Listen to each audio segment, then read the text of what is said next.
Hello दोस्तों, जय हिंद, नमस्कार। और आज हम बात करने वाले दोस्तों नेशनल इंश्योरेंस कंपनी में आई हुई वैकेंसी के बारे में। जी हाँ दोस्तों, आप यहाँ पे देख सकते हैं national insurance company limited, A government of India undertaking. और आप नीचे भी देख सकते हैं रिक्रूटमेंट ऑफ 500 असिस्टेंट्स, मतलब इसमें 500 असिस्टेंट्स की रिक्रूटमेंट हो रही है। आगे देखते हैं national insurance company limited, India's oldest and leading public sector general insurance company invites applications for recruitment of assistant in class 3 cadre from open market.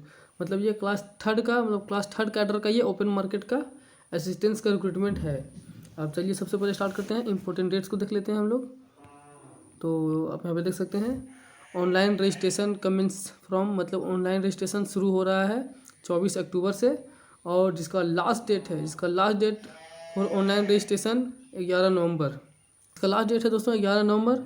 Payment of application fee, आपका application फ़ी जो है 24 अक्टूबर से 11 नवंबर के ही बीच किया जा सकता है। डेट ऑफ एग्जामिनेशन, मतलब date of online examination phase 1, इसका दोस्तों 2 फेज़ में एग्जाम होगा। फेज़ 1 का एग्जाम डेट क्लियर कर दिया गया है 30 नवंबर 2024 और फेज़ 2 का एग्जाम क्लियर किया गया है 28 दिसंबर 2024। मतलब दिसंबर तक में आपका दोनों एग्जाम हो जाना है।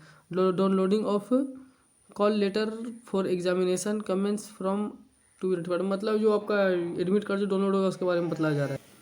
दोस्तों अब यहाँ पे नंबर ऑफ वैकेंसी की बात करते हैं। और यहाँ पे आप देख सकते हैं state and union territory wise vacancy provisional, मतलब state and union territory wise जो वैकेंसी है वो रखा गया है। अब चलिए इसको देखते हैं। सबसे पहले आप देख सकते हैं यहाँ पे आंध्र प्रदेश का लैंग्वेज इसमें आपका होना चाहिए तेलुगु। और नंबर ऑफ विजिटर्स का भी मतलब कैटेगरी वाइज भी डिवाइड किया गया है। जैसे कि आप देख सकते हैं यहाँ पे एसटी में 2 है, ओबीसी में 7 है, ईडब्ल्यूएस 2 है, यूआर के लिए 10 है और टोटल 21 पोस्ट है। आंध्र प्रदेश के लिए टोटल 21 पोस्ट है। इधर पीडब्ल्यूडी के लिए भी है, एक सर्विसमैन के लिए भी है।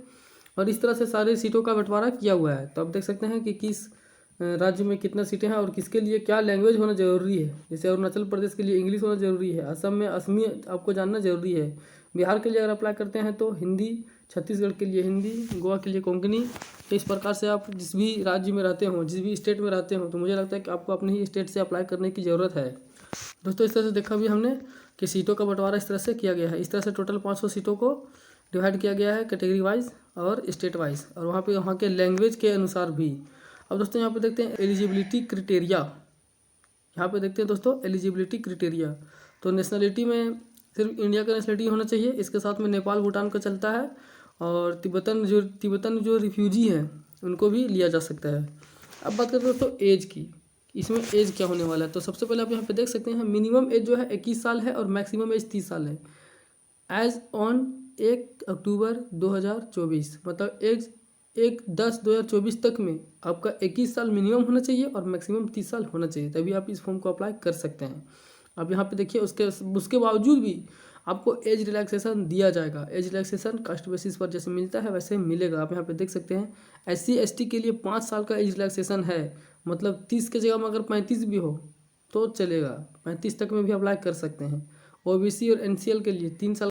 Person with benchmark disability as defined under the rights of person with disabilities act 2016, इनको दोस्तों दिया जाएगा 10 साल का छूट। एक सर्विसमैन को या डिसेबल्ड एक सर्विसमैन को इनको भी 3 साल का छूट दिया जाएगा। यहाँ पे देख रहे हैं जैसा कि आप 3 साल या फिर मैक्सिमम 45 साल तक में ये अप्लाई कर सकते हैं। और नीचे भी देख सकते हैं विडो जो है, डिवोर्स जो वुमेन है उनके लिए भी कुछ जो 38 साल तक है, 35 या 38 साल तक, उसमें भी दोस्तों कास्ट वाइज है कि 35, 38, 40 साल तक भी वो अप्लाई कर सकती हैं।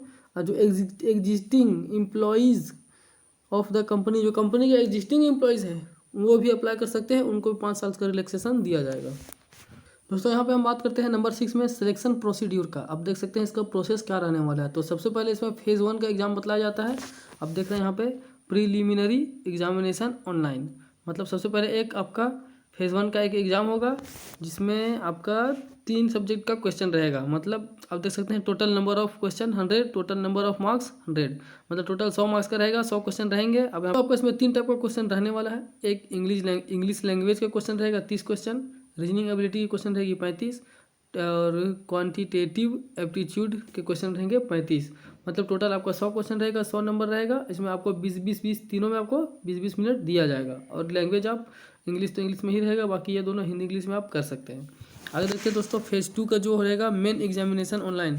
तो फेज़ 2 का मतलब पहला अगर एग्ज़ाम आप क्लियर करते हैं तो आपको फिर से दूसरा एग्ज़ाम भी देने की ज़रूरत होगी, आपको देना ही पड़ेगा। तो इसमें आपका क्वेश्चन रहेगा, देखिए किस टाइप से।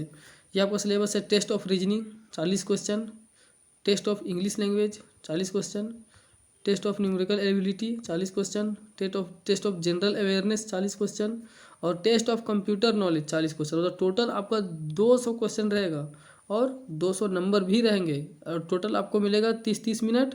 और यहीं बात करते हैं जनरल अवेयरनेस के लिए, तो इसमें 15 मिनट और कंप्यूटर नॉलेज के लिए 15 मिनट, टोटल 120 मिनट, मतलब 2 घंटा आपको टाइम दिया जाएगा। टोटल 2 क्वेश्चन रहेगा, सारे के सारे क्वेश्चन रहेंगे ऑब्जेक्टिव्स और इंग्लिश को छोड़कर बाकी सब बाइलिंगुअल क्वेश्चन रहेंगे।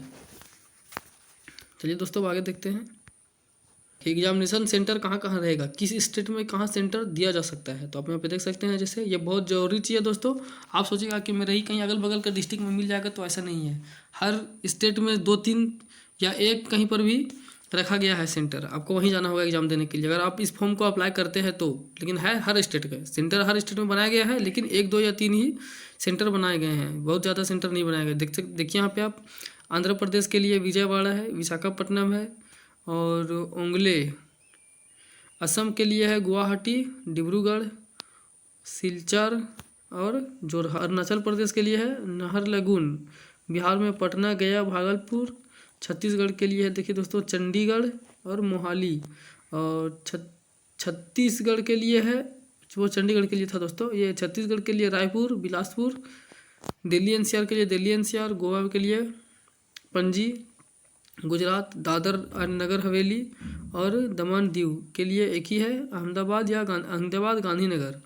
और वडोदरा, सूरत और राजकोट। आगे बात करें हरियाणा की, तो हिसार, फरीदाबाद, गुड़गांव। हिमाचल प्रदेश के लिए शिमला, मंडी। जम्मू एंड कश्मीर के लिए श्रीनगर, जम्मू, लेह। झारखंड के लिए दोस्तों, देखिए झारखंड के लिए सिर्फ रांची है, इसका कोई अलग ऑप्शन नहीं है। अब सिर्फ रांची और जमशेदपुर, जिस तो 2 जगह है, रांची और जमशेदपुर। अब इन दोनों में कहीं भी जाकर आप एग्जाम, जहाँ भी आपका सेंटर पड़ेगा वहाँ आपको एग्जाम जाकर देना होगा। कहीं भी नहीं, जहाँ आपको सेंटर देगा या तो रांची या तो जमशेदपुर, वहाँ आपको जाके अपना एग्ज़ाम देना होगा। और कर्नाटक के लिए देखिए बेंगलुरु है, हुबली, धारवाड़, मैंगलोर, मैसूर। तो इस तरह से दोस्तों सभी स्टेट के लिए अपना अपना एक दिया हुआ है, सेंटर दिया हुआ है कि कहाँ कहाँ आपको सेंटर दिया जाएगा। तो इसको आप डिटेल में देख लेना दोस्तों। और डिटेल के लिए दोस्तों मैं PDF डिस्क्रिप्शन के लिंक में डाल दूंगा, डिस्क्रिप्शन में मैं PDF का लिंक डाल दूंगा, वहाँ से आप डिस्क्रिप्शन को ओपन करके पढ़ सकते हैं, पूरा फुल नोटिफिकेशन पढ़ सकते हैं। अब दोस्तों हम बात करते हैं एप्लीकेशन फ़ी। तो एप्लीकेशन फ़ी इसमें काफ़ी रखा गया है। देखिए ST SC PWBD, एक सर्विसमैन, इन सब के लिए दोस्तों मात्र 100 रुपये रखा गया है। वहीं all candidate other than ST SC PWD, एक सर्विसमैन, मतलब इन लोगों को छोड़ के बचता ही कौन है, इन लोगों को छोड़ के बचता है जनरल, OBC, EWS, मोटा मोटी यही तीनों कास्ट बचते हैं। तो इनको भरना होगा 850 रुपये, 850 रुपये हम लोग को पेड करना होगा। और अगर जो ST SC है, PWD, एक सर्विसमैन है, वो सब सिर्फ 100 रुपया ही आवेदन के लिए भरेंगे। तो सीधा सीधा मैं आपको बता दूं दोस्तों, आप यहाँ पे देख सकते हैं लिखा हुआ है कि total emolument works out to approximately 39,000 per month in the initial stage in a metro city. अगर आप किसी भी मेट्रो सिटी में रहते हैं तो इनिशियल में, मतलब स्टार्टिंग में आपका सैलरी रहेगा कम से कम 39,000, फिर भी मान लीजिए 39,000 ही आपका सैलरी रहेगा।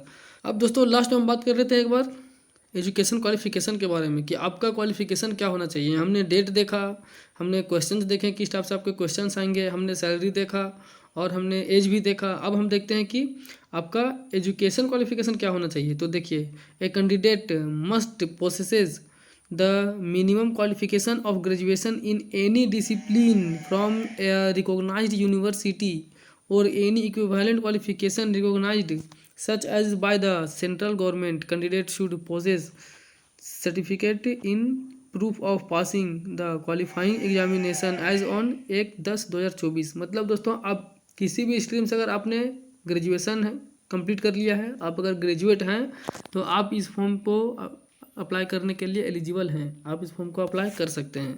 तो दोस्तों इस तरह से हर वैकेंसी की जानकारी के लिए, हर वैकेंसी के अपडेट के लिए आप मेरे चैनल से जुड़े रहें। और दोस्तों इस PDF का लिंक मैं डिस्क्रिप्शन में डाल दूंगा, आप डिस्क्रिप्शन में जाके PDF को पूरा फुल नोटिफिकेशन को पूरा अच्छे से पढ़ सकते हैं, अपने खुद से देख सकते हैं। ठीक है दोस्तों, लास्ट तक बने रहने के लिए बहुत बहुत धन्यवाद। जय हिंद।